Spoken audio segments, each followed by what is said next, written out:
The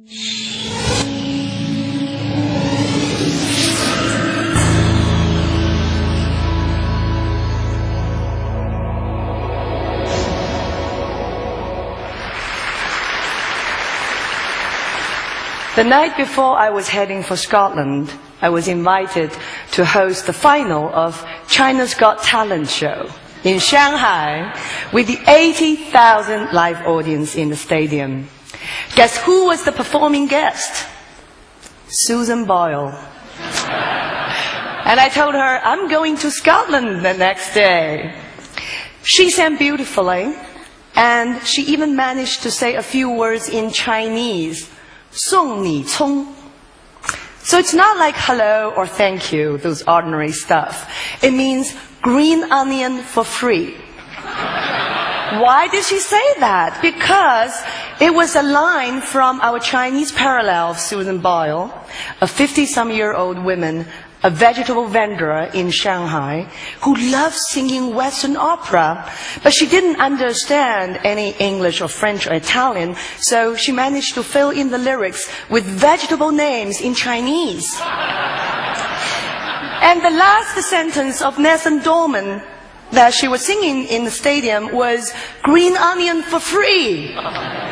So Susan Boyle was saying that 80,000 live audience sang together. That was hilarious. So I guess both Susan Boyle and this vegetable vendor in Shanghai belonged to otherness. You know, they were the least expected to be successful in the business called entertainment. Yet their courage and talent brought them through, and the show and the platform gave them the stage to realize their dreams. Well, being different is not that difficult.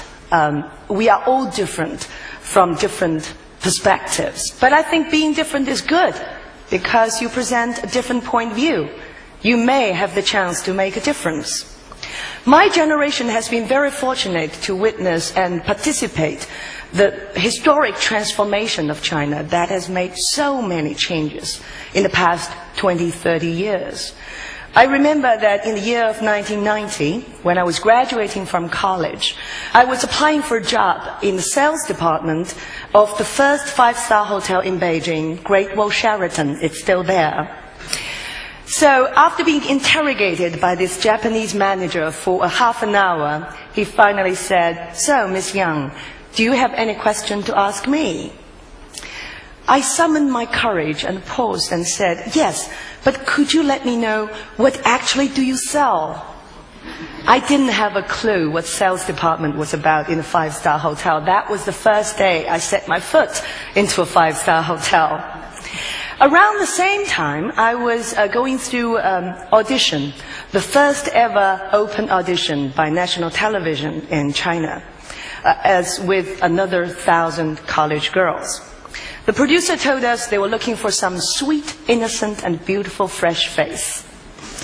So when it was my turn, I stood up and said, why women personalities on television always have to be beautiful, sweet, innocent, and, supportive? Why can't they have their own ideas, their own voice? I thought I, offended them, but actually they were impressed by my words. And so I was in the second round of competition, and then the third and the fourth. After 7 rounds of competition, I was the last one to survive it. So I was on national television primetime show, and believe it or not, that was the first show on Chinese television that allowed its hosts to speak out of their own minds without reading an approved script.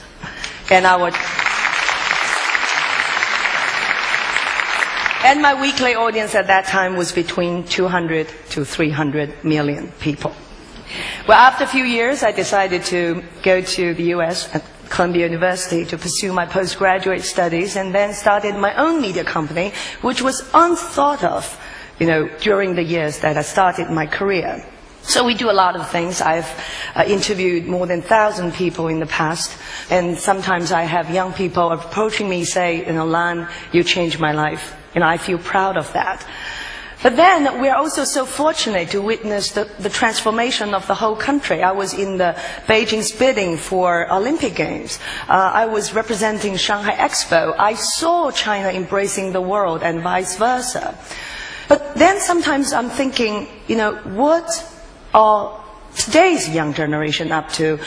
How are they different, and what the differences they are going to make to shape the future of China, or at large the world? So today I want to talk about young people through the platform of social media. First of all, who are they? How do they look like? Well, this is a girl called Guo Meimei, 20 years old, beautiful. She showed off her expensive bags, clothes and car on her microblog, which is the Chinese version of Twitter.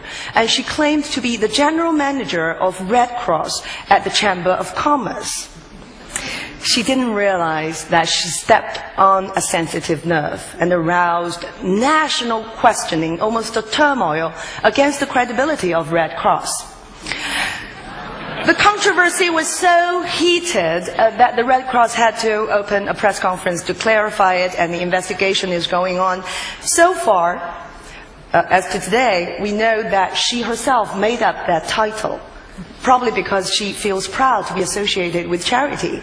All those expensive items were given to her as gifts by her boyfriend, who used to be a board member in a subdivision of Red Cross at Chamber of Commerce. It's very complicated to explain.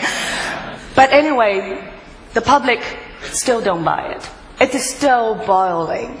It shows us a general mistrust of government or government-backed institutions which lack transparency in the past. And also it showed us the power and the impact of social media as microblog.